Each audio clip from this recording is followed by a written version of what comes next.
Hello, what's up guys? Nagbabalik na naman ako para sa panibagong video natin. And ang video natin for today is i-explain ko sa inyo kung bakit walang lumalabas na cheat menu sa inyo.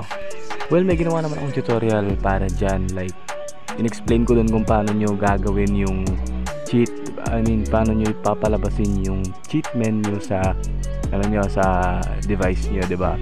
Pero ang issue natin is paano kapag ginawa mo na yung tinuro ko pero wala pa rin, like kahit ilang beses mong i-swipe yun pababa, wala pa rin lumalabas. Like ganito, like swipe ka ng swipe pababa pero walang nangyayari. Ito, swipe natin to, wala, parang tumataas lang yung camera niya, ganun lang yung nangyayari guys. So ang gagawin mo dyan is dapat i-swipe mo siya medyo mabilis yung pag-swipe mo.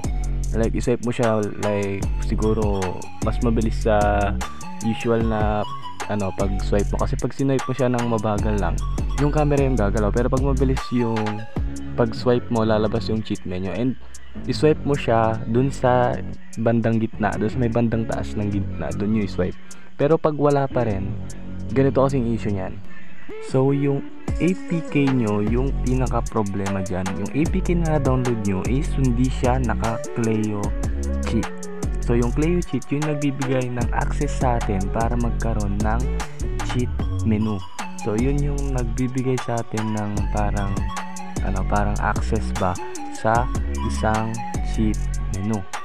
So yung Cleo mode na yun is mabibigyan ka ng access sa cheat menu. So magkakaroon ka ng cheat menu ngayon. Palabas mo na siya, wala nang problema. Pero yung cheat menu na yun is wala siyang laman.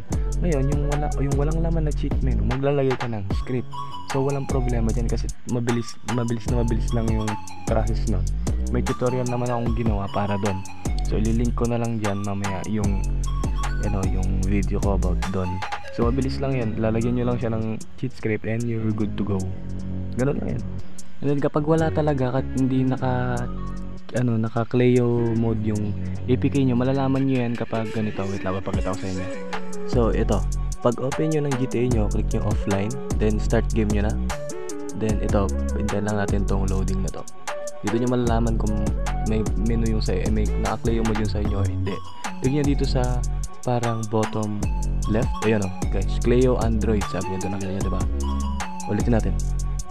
Ayan o guys, tingin kayo ulit. Ayan o, sa parang Cleo Android 04 May 2016. So yun yung sinasabi ko sa inyo, na malalaman nyo na naka-Cleo mode yun sa inyo. Kapag walang ganon, ibig sabihin hindi kayo naka-Cleo mode. So ang gagawin nyo dyan is papalitan yung APK nyo ngayon.